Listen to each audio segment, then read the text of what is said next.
નમસ્કાર. એસએન વિદ્યાલયના e learning પ્રોગ્રામમાં હું ફરી એકવાર આપ સૌનું હાર્દિક સ્વાગત કરું છું. વિદ્યાર્થી મિત્રો, આજે આપણે અંગ્રેજી ગ્રામરની અંદર ક્વેશ્ચન ટેગ એટલે કે અનુપ્રશ્નો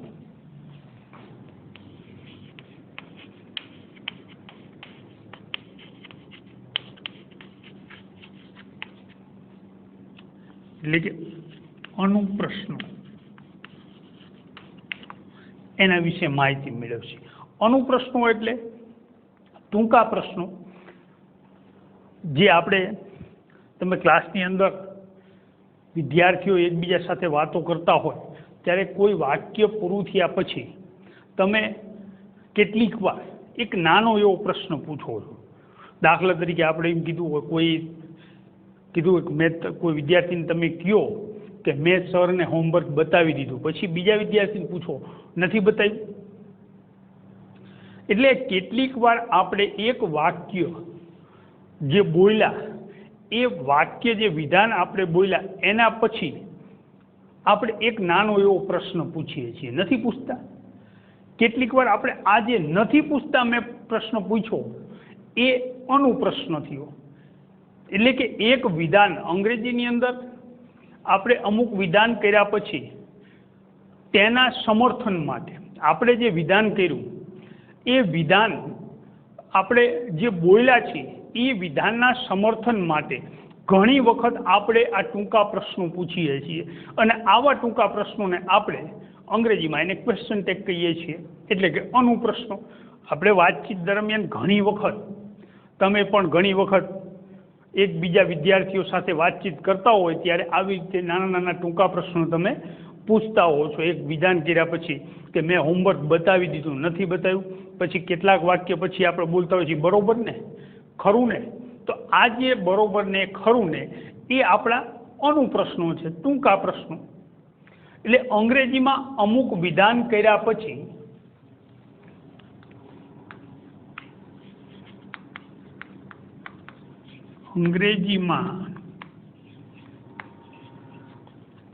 અમુક વિધાન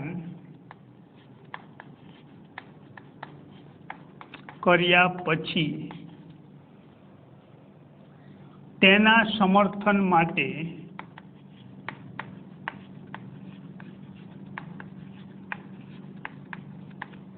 કોના સમર્થન માટે? કે આપણે જે અગાઉ વિધાન કર્યું છે એ વિધાનના સમર્થન માટે ઘણી વખત ટૂંકા પ્રશ્નો પૂછાય છે.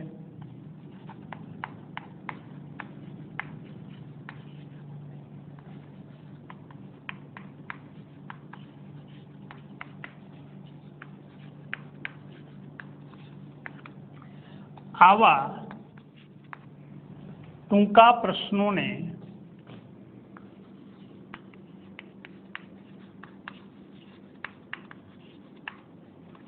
આપણે ક્વેશ્ચન ટેગ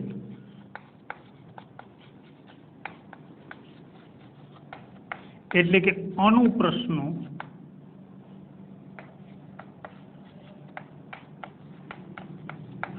કહેવામાં આવે છે. અંગ્રેજીમાં આપણે અમુક વિધાન કર્યું, એ વિધાન કર્યા પછી એ વિધાનના સમર્થનની આપણે જ્યારે જરૂર હોય ત્યારે એ વિધાનના સમર્થન માટે કેટલીક વાર એ વિધાન પૂરું કર્યા પછી આપણે એક નાનો એવો પ્રશ્ન પૂછીએ છીએ, ટૂંકો પ્રશ્ન પૂછીએ છીએ. આ ટૂંકા પ્રશ્નને આપણે ક્વેશ્ચન ટેગ એટલે કે અનુપ્રશ્ન કહીએ છીએ. હવે ખરેખર આ જે અનુપ્રશ્ન છે, જે ક્વેશ્ચન ટેગ છે, એ આપણે જે વાક્ય જે વિધાનનું ઉચ્ચારણ કર્યું, જે વિધાન આપણે બોલ્યા એ વિધાનના સમર્થન માટે કરવાનું છે. આમાં ખરેખર જવાબ મેળવવા માટે કોઈ પ્રશ્ન પૂછાતો નથી. આપણે જે ક્વેશ્ચન ટેગ જે પૂછીએ છીએ, જે અનુપ્રશ્ન પૂછીએ છીએ એ ખરેખર જવાબ મેળવવા માટે આપણે નથી પૂછતા, પણ આપણે જે વિધાન કર્યું એ વિધાન ઉપર જ્યારે આપણે ભાર મૂકવાનો હોય અથવા તો સામેની વ્યક્તિ પાસેથી આપણા વિધાનનું આપણે જ્યારે સમર્થન મેળવવાનું હોય ત્યારે સમર્થન મેળવવા માટે અથવા તો વિધાન ઉપર ભાર મૂકવા માટે આપણે આ અનુપ્રશ્નો પૂછીએ છીએ। ખરેખર અહીંયા કોઈ જવાબ મેળવવાનો હોતો નથી। અહીં જવાબ મેળવવા માટે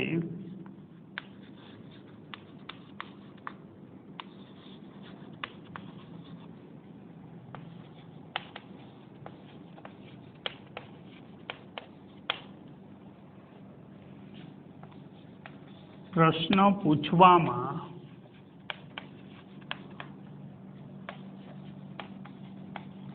આવતો નથી। જે આપણે ક્વેશ્ચન ટેગ એટલે કે અનુપ્રશ્ન જે આપણે બોલીએ છીએ, જે વિધાન કર્યા પછી, એ વિધાન કર્યા પછી જે અનુપ્રશ્ન બોલીએ છીએ, અનુપ્રશ્ન કોઈ જવાબ મેળવવા માટે પ્રશ્ન પૂછાતો નથી, પરંતુ આપણે જે વિધાન કર્યું, પરંતુ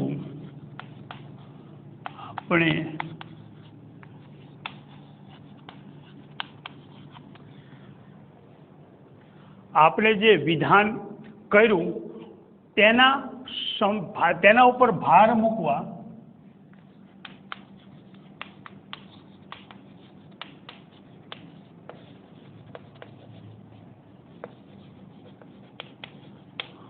અથવા તો ભાર મૂક્યો એ સિવાય સામેની વ્યક્તિ પાસેથી આપણા વિધાનનું સમર્થન મેળવવા માટે સામેની વ્યક્તિ પાસેથી આપણા વિધાનનું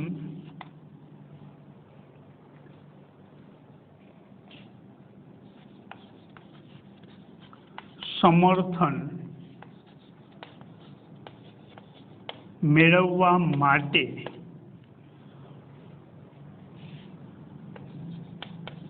પ્રશ્ન પૂછવામાં આવે છે।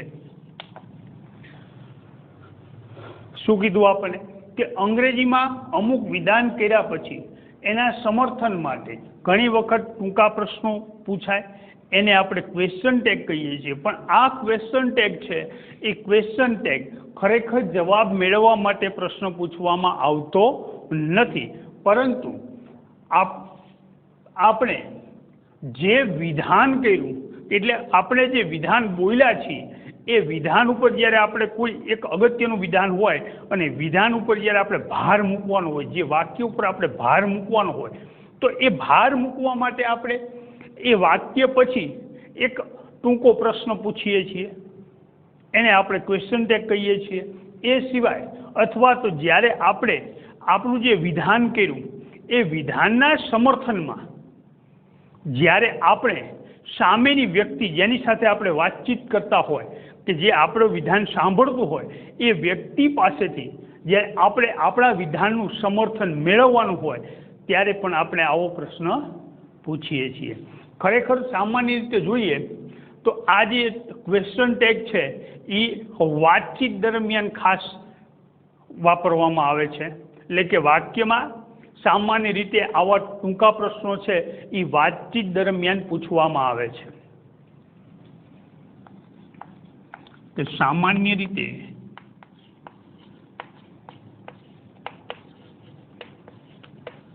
આવા ટૂંકા પ્રશ્નો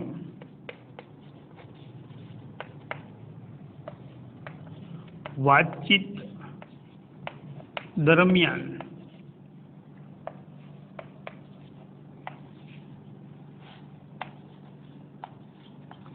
પૂછવામાં આવે છે।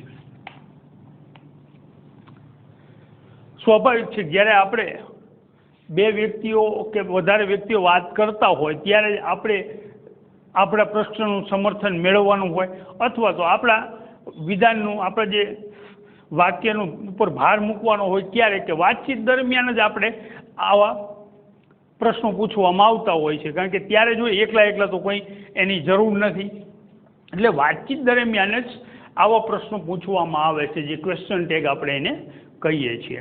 હવે ખાસ વાક્યમાં આ જે ક્વેશ્ચન ટેગ છે, જેમ આપણે ગુજરાતીમાં જોયું કે પ્રશ્ન એક વિધાન કર્યું પછી આપણે એક નાનો એવો પ્રશ્ન પૂછ્યો, એટલે અહીંયા પણ વાક્યના અંતે વાક્યમાં આપેલા ક્રિયાપદના આધારે આપણે ક્વેશ્ચન ટેગ મૂકવાનું છે। વાક્યમાં અંતે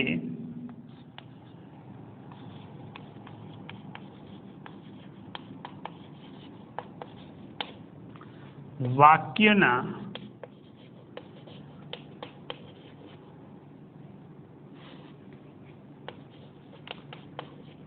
ક્રિયાપદના આધારે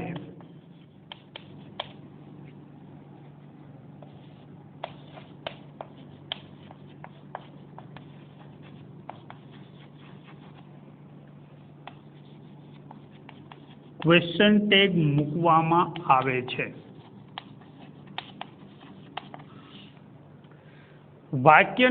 વાક્યની અંદર વાક્યના અંતે એટલે કે છેલ્લે, અને વાક્યની અંદર જે તમને ક્રિયાપદ આપેલું હોય છે, ક્રિયાપદ આપણે કાલના દરેક ચેપ્ટરમાં શીખી ગયા છીએ કે કોને ક્રિયાપદ કહેવાય, એ ક્રિયાપદના આધારે આપણે આ ક્વેશ્ચન ટેગ મૂકવાનું છે। આપણું જે ક્વેશ્ચન ટેગ છે એ વાક્યની અંતે એટલે કે છેડે ક્રિયાપદના આધારે આપણે એ ક્વેશ્ચન ટેગ મૂકવાનું છે। ખાસ એટલું યાદ રાખવાનું છે ક્વેશ્ચન ટેગની અંદર તો કે વાક્ય અહીં વાક્ય હકારમાં હોય તો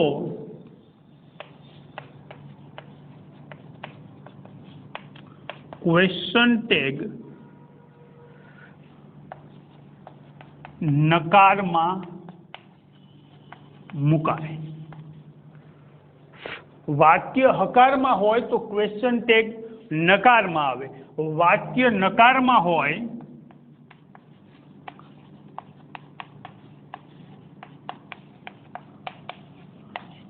તો ક્વેશ્ચન ટેગ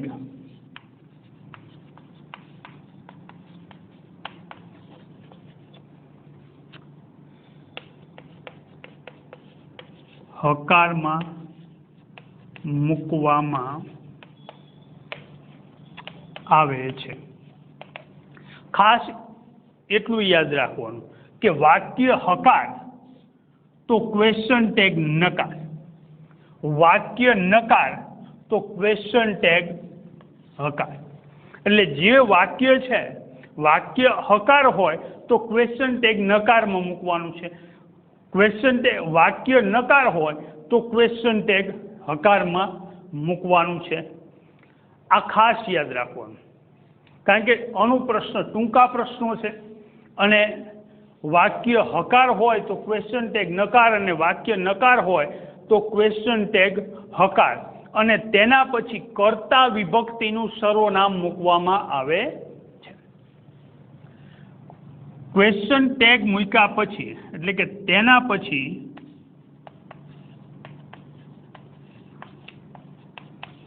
કર્તા વિભક્તિનું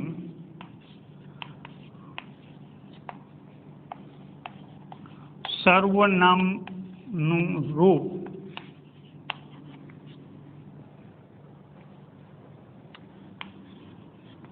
મૂકવામાં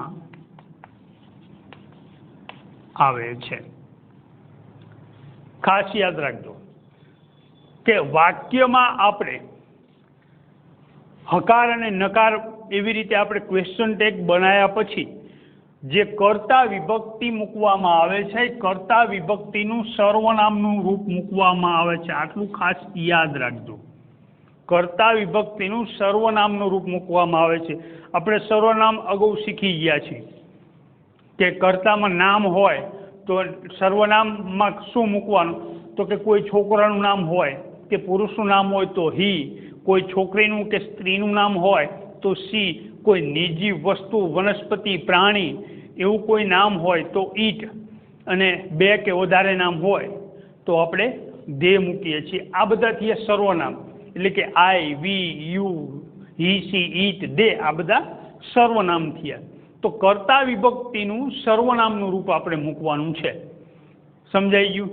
તો અહીંયા આપણે એક્ઝામ્પલ જોઈએ.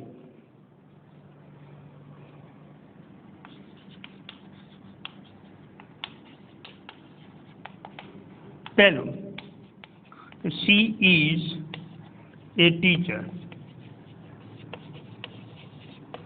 આ આપણું એક વિધાન છે. આને આપણે ક્વેશ્ચન ટેગ બનાવવાનું છે. તો આપણે શું કીધું છે કે વાક્યમાં અંતે વાક્યની અંદર જે ક્રિયાપદ આવેલું છે એના આધારે આપણે ક્વેશ્ચન ટેગ મૂકવાનું છે. તો અહીંયા વાક્યના અંતે આપણે ક્વેશ્ચન ટેગ મૂકવાનું છે. તો વાક્યની અંદર ક્રિયાપદ કયું આવ્યું છે? તો અહીંયા ક્રિયાપદ છે ઇઝ ક્રિયાપદ છે. તો હવે જો અહીંયા વાક્ય હકાર હોય તો આપણું ક્વેશ્ચન ટેગ નકાર બને, વાક્ય નકાર હોય તો આપણું ક્વેશ્ચન ટેગ હકારની અંદર બને. તો અહીંયા આપણું વાક્ય છે એ કેવું છે? તો વાક્ય હકાર છે. સી ઇઝ અ ટીચર, વાક્ય હકારમાં છે. તો હવે આપણે આપણું જે ક્વેશ્ચન ટેગ છે એને નકારમાં બનાવવાનું છે. તો ક્વેશ્ચન ટેગ નકારમાં બનાવી તો આપણે જે ક્રિયાપદનું નોટ સાથેનું ટૂંકું રૂપ આપણે મૂકવાનું છે, કારણ કે ટૂંકા પ્રશ્નો છે. ટૂંકા પ્રશ્નો છે એટલે આપણે ક્રિયાપદ સાથેનું ટૂંકું રૂપ નોટનું મૂકવાનું છે. તો અહીંયા ઇઝ નોટ, તો ઇઝ વત્તા નોટ, તો એનું ટૂંકું રૂપ શું થશે? ઇઝન્ટ.